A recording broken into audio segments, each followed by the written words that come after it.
I am a student. I am a student. Tôi là học sinh.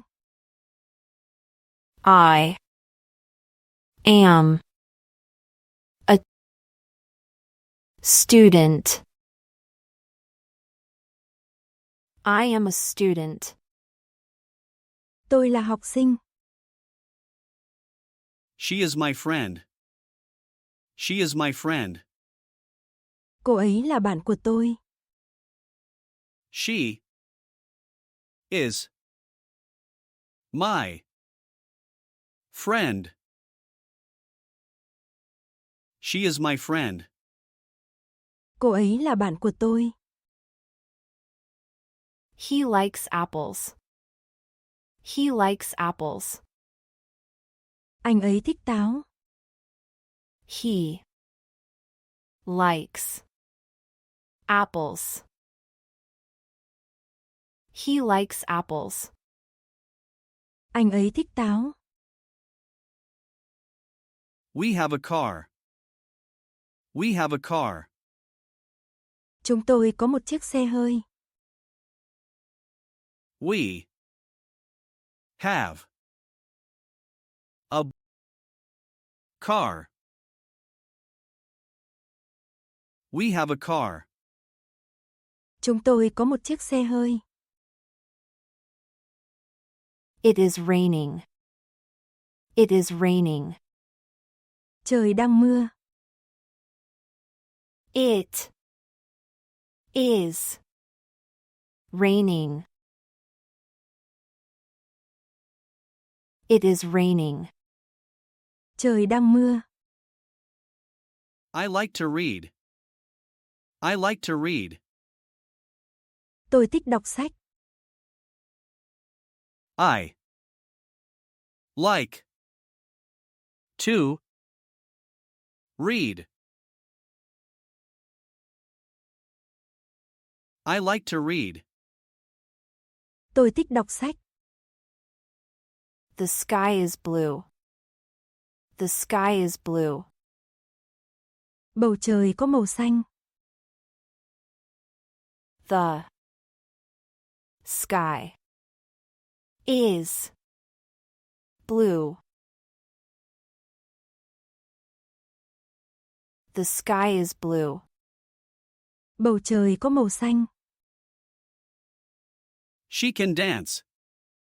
She can dance. Cô ấy có thể nhảy múa. She can dance. She can dance. Cô ấy có thể nhảy múa. He has a dog. He has a dog. Anh ấy có một con chó. He has a dog. He has a dog. Anh ấy có một con chó. We love music. We love music. Chúng tôi yêu âm nhạc. We love music. We love music. Chúng tôi yêu âm nhạc. They play soccer. They play soccer. Họ chơi bóng đá. They play soccer.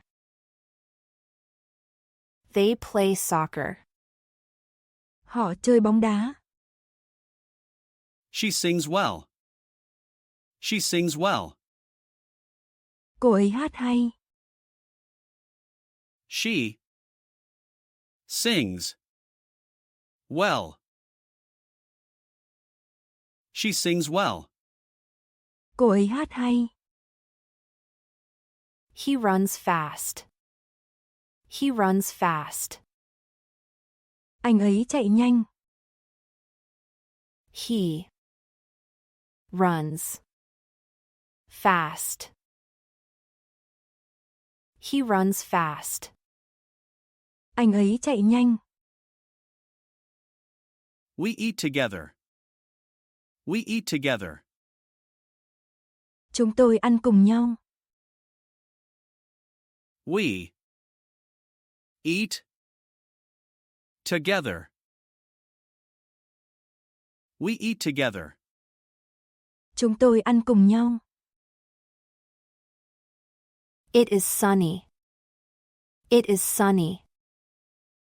Trời nắng. It is sunny. It is sunny. Trời nắng. I drink water. I drink water. Tôi uống nước. I drink water. I drink water. Tôi uống nước. She writes well. She writes well. Cô ấy viết tốt. She writes well. She writes well. Cô ấy viết tốt. He reads books.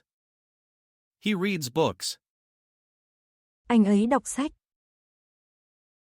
He reads books.